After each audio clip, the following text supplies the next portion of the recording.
The iPad Pro has been covered by everybody known to man. Look at Marcus Brownlee, Renee Ritchie, any of those people, they can tell you everything about this device. It is a device that's very powerful and flexible. And I want to teach you guys about how to use this device for teaching in an online environment. This device is very useful and flexible, allows you to do anything that you need to do to get to your students. And if you were in real estate and you wanted to do business meetings in real estate or in your corporations, you want to just talk remotely with others, it's a perfect and excellent device. Let me teach you about the iPad Pro and all the things they can do. All right, here is my version of the iPad Pro. It's got the Apple Pencil, it has the Magic Keyboard, and I think that these things are mandatory whenever you're trying to use this as a machine. It can substitute itself for a computer, maybe not all the way. I still have my MacBook Pro over here just to make sure that I have what I need in order to do everything. I can accomplish whatever I need in a remote environment. But this is going to be something which makes everything so seamless. And the benefit of iOS 15 is that it does things a lot faster than a regular laptop will do. And it does them with less space, and also does them with a better screen, because my screen here is amazing. If you look at the screen that's on my my MacBook Pro here, this screen is not as colorful, it's not as bright, it's not as great as the one that would be on the iPad M1. So whenever I'm teaching, what I normally do is I will use my Apple Pencil to essentially just talk to other people. So I'm going to go right into Zoom. If I were to log into Zoom and I were to start a new meeting and just log into it, I'm going to go right into, I teach at many community colleges here, and so what I just do is, here's my my Zoom meeting, and I'm going to basically share my screen. And then what I'm going to do is I'm going to be able to talk to other people and be able to write things on the screen. I'll be able to see everything. I can broadcast it any place that I want to. So once I am now recording and I'm now sharing my screen. And if I start the video, everything should now allow me to do it. I can turn on and off center stage if I want to. Center stage is going to be a application or a program which allows this little camera that's right here to always keep you in the center.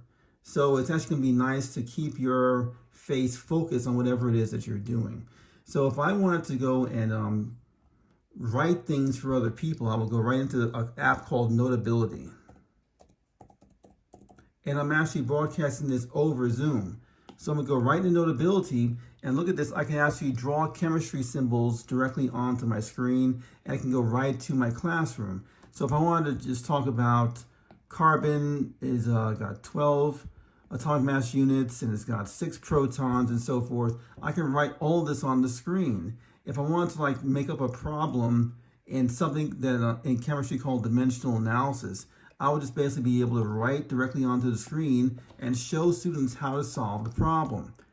And I can actually annotate this. I could point to things if I needed to. So if I want to just point to here, I can give a nice little a laser pointer to show exactly something that's happening on the screen, so I can actually refer to it later.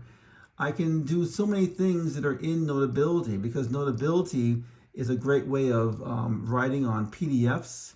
It's a great way of writing on things and just having other people see it.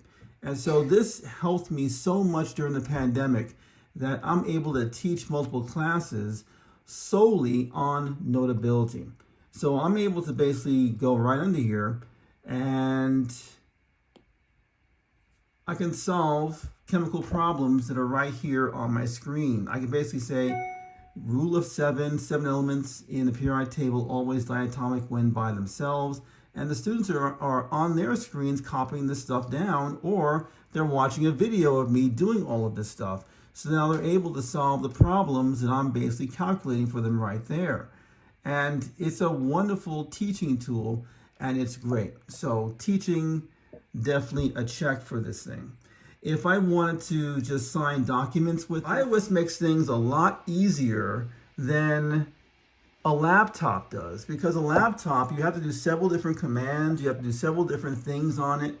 But the laptop is really what's making this, the iPad is making this so easy that I think that within 5 to 10 years, this might be the center of computing, and that this will be just an adjunct thing that's used in order to compute and do things.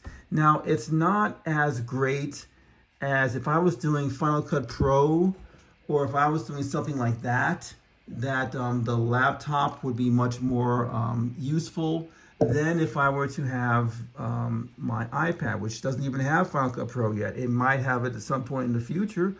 But the point is that this will evolve, and I think it will overtake this as soon as Apple allows professional apps onto their iPad Pro. As soon as that happens, I think that the Mac may have its its time might be done, because this is just so wonderfully made, and this is great. I love my MacBook Pro. It's just that the iPad really needs it needs to be unleashed in order for that stuff to happen. The iPad Pro is what you need. It's a great device. I got mine for $1,200 on the Apple Store. It is an excellent investment. I believe the pencil was $129, so that's about another $1,400 just to get everything. You have a portable device that can be used with iOS to accomplish anything that you need to do in either education, in commerce, anything that you need. You have it, and it's right here, ready to go. So I'm gonna put some links down in the subscription for Amazon deals on the iPad Pro with the M1 device. I have the 12.9-inch version, the larger one. The smaller one I thought was gonna be too small for me. It would have just not been able to accomplish all the things I needed to do. I wanted a bigger screen with I can use both of the screens for different tasks. And so this is gonna be the larger screen, which is what I need to do. So let me know if you guys want to hear more about these videos. So hit the subscribe button, and also hit the bell to make sure that you guys know when I have more videos coming up in the future. My name is Tech and Dad, and enjoy the rest of your day. Peace.